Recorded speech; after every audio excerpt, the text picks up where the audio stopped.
It was a very nerve-wracking pregnancy from the beginning, and I started bleeding at 6 weeks. I had to have an emergency cesarean in 27 weeks, and I remember once they took her out, holding her up to me, but I couldn't see her. And I said, I didn't see her, and they'd had to whisk her away by then. It was 20 years ago, so it's a long time to think back, but Maggie mentioned about not being able to see Jazz being lifted up, and I was concerned that Mum needed to see Bub. About 6 hours after, they wheeled me up to see Jasmine, and I remember seeing her and I thought she looked like a little kitten. The staff said, go on, pat her, and all you could do was just pat her with your finger because there just wasn't much to her. She was very red and see-through. Even her eyes, they were still fused closed. She weighed a tiny 633 grams at birth, so that was about half the size she should have been at that gestation. She did really well. It's sort of like the honeymoon period, the first few weeks, and we were excited because she left the NICU, which for such a tiny baby was almost unheard of. But then she ended up back there again, you know, with infections and blood transfusions and all sorts of other medical things. There were good days, and then there were devastating moments, and I was, you know, sent out of the room. Doctors and nurses would speak to you like we'd been to medical school. And when you're already so highly emotional, trying to take on all of that information, it'd just go in and out. So that was really difficult. And then to get anything clarified was really, really hard as well. You know, the nurses obviously are busy looking after your baby, and it's not their job to look after you, although I wished at the time that it had been. So I did find it quite a lonely experience. Being first parents that we were, this was not a normal situation, but we didn't know any different. Our experience of going there every day and the worry and stress of Jasmine, that was just our lot in life, and we had nothing to compare it with. I remember when one of the nurses got to hold Jasmine, and I hadn't yet had a cuddle with her like that. So yeah, it sounds terrible, but I was jealous because it's not natural, it's not normal, having to ask for permission for you to touch your baby. I don't think there was much push to involve us.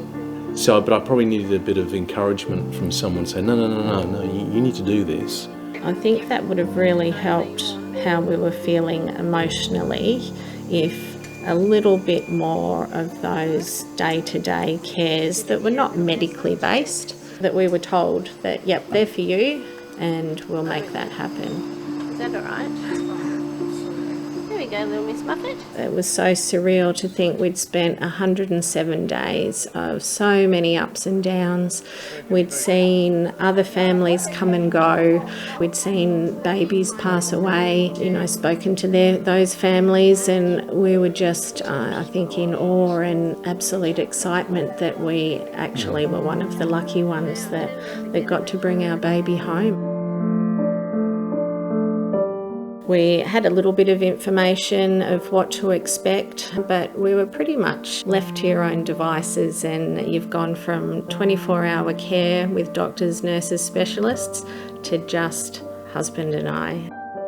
Being born so premature certainly impacted her developmentally, and then together with the bleed in the brain, she had low muscle tone and needed physiotherapy, and then was a difficult eater, slow to speak, so speech therapy, and then OT as well, just to help with day-to-day activities. So she did those therapies through the public system. And then, unfortunately, after 2 years old, they then discharge you. We felt it was too important just to let it, you know, sit for a year or two. So we put her into private therapies and continued with those. And as time went by, Jasmine had been having behavioural issues, depression and anxiety, ADHD, ASD. So she had assessments, and we were seeing those services for quite a few years. At that time you've got speech, OT, physio, psychology and psychiatrist, and all these assessments that cost thousands of dollars as well. She still continues to this day because she does have depression and anxiety and was diagnosed with ADHD last year, and regardless of that, she managed to get her first preference into university. I don't know how that happened. It's been crazy. So I'm studying the Bachelor of Screen Production in my third year of uni this year. I'm definitely still really enjoying it, but I'm very creative. Looking back, very proud of myself that I persisted and ended up getting at the point that I've wanted. It's still a daily battle for Jazz, and that in turn means it is for all of us. But we wouldn't have it any other way because she is the best. I think it's everything that she's gone through and we've gone through. She wouldn't be who she is today, and she's the most empathetic, caring, kind, generous, strong-willed little survivor. It was a very traumatic start for us as parents and for Jazz's early years, but it's made you stronger. We want Jazz to have the best life and push the independence, get to those milestones. Thank you to all of you for coming today to celebrate Jasmine's 21st birthday. You are all Jasmine's nearest and dearest. They say raising a child takes a village, and every single one of you are our village. From such an early and tiny beginning, against the odds, Jasmine has grown and flourished into the gorgeous young woman she is today. To us, she is our everything. She made us parents, taught us how to love someone more than just ourselves. I admire Jasmine and who she is, and I'm very proud to call her our daughter.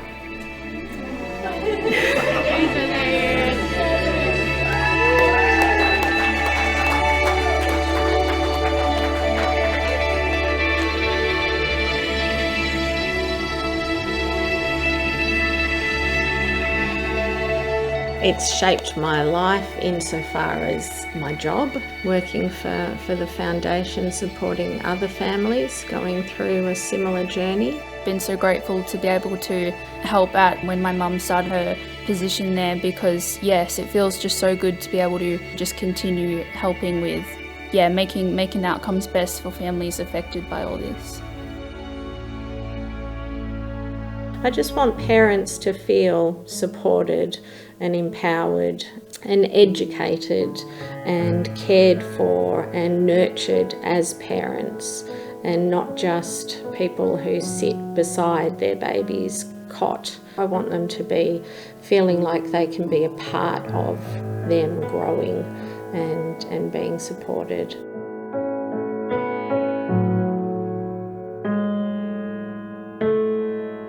I'm very thankful for the both of you and what you have helped me achieve, because I can't imagine hearing all these things of what you've been able to do and what I put you guys through. So just thank you that we've been a team, and it's okay.